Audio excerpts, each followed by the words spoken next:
everyone, and a very good evening. You're watching The Money Show on ET Now. I'm Mubina Kapasi. This is the 1 hour long show dedicated to your personal finances. We help you as you get onto your wealth creation journey by guiding you with the right investments for your portfolio. We help you save as well as spend your money better. Well, on today's episode of the show, the IPO market is something that we'd like to talk about. It's hotting up and how, and that's the reason why I think it's worth discussing whether retail investors should participate in the IPO market, what are the risks involved, and essentially all that you should read about before deciding whether you should subscribe or not to a particular IPO. What is it in the IPO market that's making it attractive, especially given the fact that a lot of stocks on day one of listing do tend to see a massive pop. But after that pop, what happens? And is it a good idea for retail investors to put their money at the time of the IPO opening? Remember, we already have 2 IPOs that are open right now for subscription, and we're going to have many more, at least a dozen more in the span of the next 2 months. Very awaited IPOs, that of Zomato's as well, which will open next week. So we thought it would make sense to have this conversation. I have with me Chakri, Lokapriya, the CIO and MD of TCG AMC. Chakri, thanks so much for joining us today on ET Now and on The Money Show. So you know what, let's get some context going first. Why are companies queuing up to tap public money today? Why do we have so many IPOs hitting the street? What is pulling more and more companies to list themselves on the Lal Street, according to you? I think there are 2 or 3 reasons. One is, post-pandemic, we have seen a turnaround by several sectors. Export-oriented sectors are seeing a revival of demand like IT, pharma, chemicals, metals. All these companies are seeing very strong demand, export demand. And second, as the Indian economy unlocks, first wave, second wave, etc., again, confidence starts coming back into system. So this is usually the time when, if you look back several years, several cycles, whenever there is an uptick in the market, the private equity players, the promoters usually like to go public because consumer sentiment here, investor sentiments is positive. So I think that there's a combination of these 2 things we are seeing a number of IPOs come to the market. Well, IPO is, of course, just one part of the story. And, if investors get their allocation, then they've got it at the subscription price. After that, it lists on bourses. And then, it's subject to the vagaries of the market. What have you observed? You've been around in the market for so many decades. You've seen so many IPOs come by as well. In the recent IPOs, what have you observed in terms of how they perform post-listing? I think that's a very important thing to watch out for, because a good 60-70% of all IPOs tend to underperform the market some 6 months, 1 year down the road from the point of the IPO.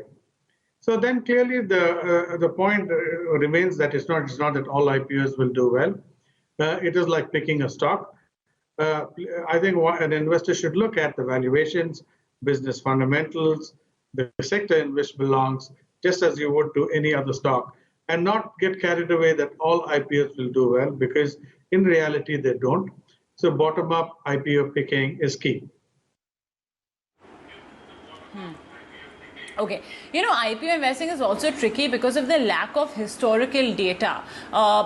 You have the DRHP, which is a big document with so many pages, but largely, the kind of information I'd get probably from a TCS is going to be much more than what I'll get from one of the recent IPOs. So that makes it a little more difficult as well to decide, to come to a conclusion on whether, a company is worth investing in or not. So, Chakri, what do you look at before deciding whether you want to subscribe to an IPO or you want to give it a pass? Yeah, surely. Now, if we take a specific example, like let's say GR Infra. Now, this is an EPC company. This company it builds roads, and it has a good NHAI book. It has a combination of both BOT projects as well as HAM projects. BOT is build, operate, and transfer. And these companies are, as the economy unlocks, there is a huge amount of expectation that the government will pump prime the economy by building more and more roads. This company has a good order book. So in terms of it's doing its IPO, the IPO is about 900 crores. So then what do we look for? Look for its value growth. Growth is far higher than that of its peers like KNC or PNC Infra. Its earnings growth is about 40%. Its balance sheet, it is a decent balance sheet, not levered, and very important for EPC company. And then the valuation, it trades at about 10 times. And if you look at PNC or other Nagarjuna or other EPC similar companies, they trade at about 11, 12, 13 times.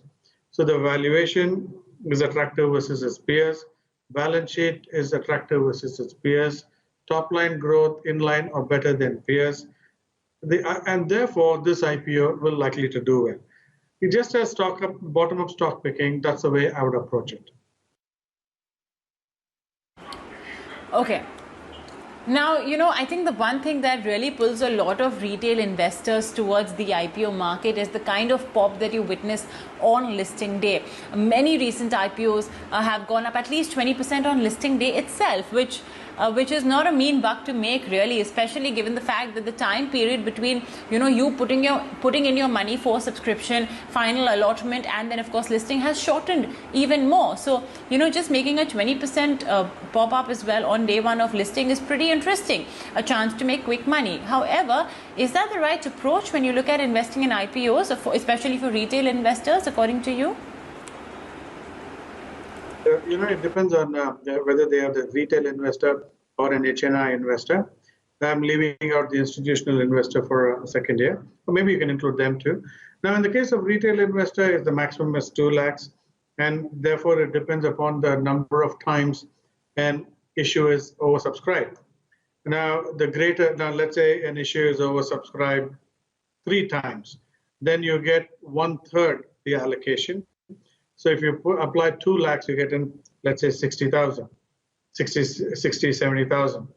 And then if the stock goes up 20% on the listing date, then net of costs, you put in 2 lakhs, you got 60,000 allotted, and that goes up 20%, then net you make about 6%, which is not bad, fantastic. If in return you can make in 1 week's time when the money is locked. On the other hand, if you're high net worth investor and you leverage yourself, and if the stock went up 20%, then you would not make money. So it's a question of how you approach the IPO in terms of your cost of funds makes a big difference to your returns.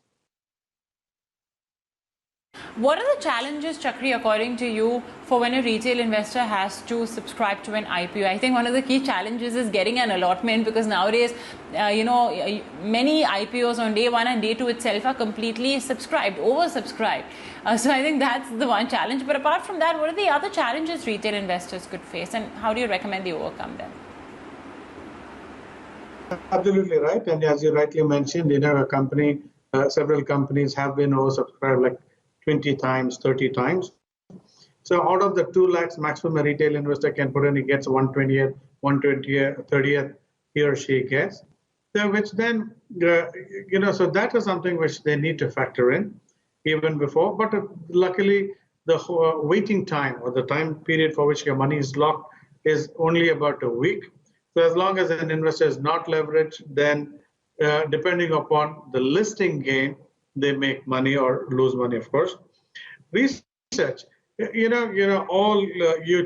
ET now does a fantastic job. There are some websites out there which details out. I think investors do need to pay attention to your show and such shows in getting the information, because fundamental data is not available pre-IPO. And this homework is vital for these guys to go out and make a return on the stock.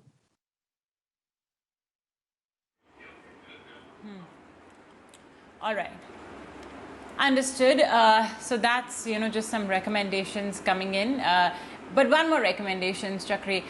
Would you, especially for newer investors, would you recommend, they first dip their feet in the stock markets via the secondary market, or they can as well get onto the IPO bandwagon? Is that something you'd recommend, IPO participation for new retail investors? I think they should participate in the IPO market. They should, only the thing, they need to do the homework, and they need to realize that not all IPOs will make them a listing gain. I think as long as this realization is there, it's pretty much, I think it's a great thing, participating in an IPO. However small your allocation might be, still returns are returns, and therefore it's a good thing. Well, I must ask you about your take on the currently open IPOs. I know you briefly spoke about GR Infrastructure, but yeah, if you could just talk about what's your take on GR Infra and Clean Science, the other one that's open right now. Yeah, sure. And so GR Infra is a good name. I think the value is listing at about 10 times PE for like a 40% earnings growth. Of course, these are cyclical companies, but even then, I think its debt to equity ratio is about under 1 time, which allows it to participate in bids, in HAI bids. It's got a fairly decent mix between the under construction, in operation, and in order, roughly a third. And its profit margins are in line with the industry. So that is one. Second is, your clean tech. Now, clean tech, I think, is a great company, a specialty chemical company, then performance chemicals, so more the higher end. And this higher end is reflected in terms of its net margins at about 25%, is way higher than some of the other chemical companies. And what they make, they manufacture in about 2 different factories, is supplied to various industries, right from FMCG, textile industry, chemical industry, pharmaceutical industry, and all these sectors are doing well both on an export basis and on a domestic front. Clean tech company, I think, has roughly 70% of its revenue is export. Export markets are opening up, post lockdowns are accelerating really fast, and therefore this company will benefit from that. And the IPO is about, I think, about 1,500 odd crores. And it's a great company. And I think it's clearly one to participate in. All right. And Chakri, of course, apart from these two, we have a dozen more, like I said, coming up in the next 2 odd months. Which is the one that you are watching out for? I think Zomato is clearly one needs to watch it for. It's a roughly 7,500 odd crore IPO. It's one of the first, Info Edge is actually its parent company is also an internet company with owning Chakri, Policy Bazaar and others. And now Zomato is, purely a model which is an offshoot, which relies a lot of data, relies a lot on the internet, and relies a lot on customer aggregation, all the very things which drives up the growth for such companies. Now, it is an EBITDA negative company, but that should not dissuade one from participating. It is a market leader. It is raising capital for both organic as well as acquiring other companies in the space or the related space.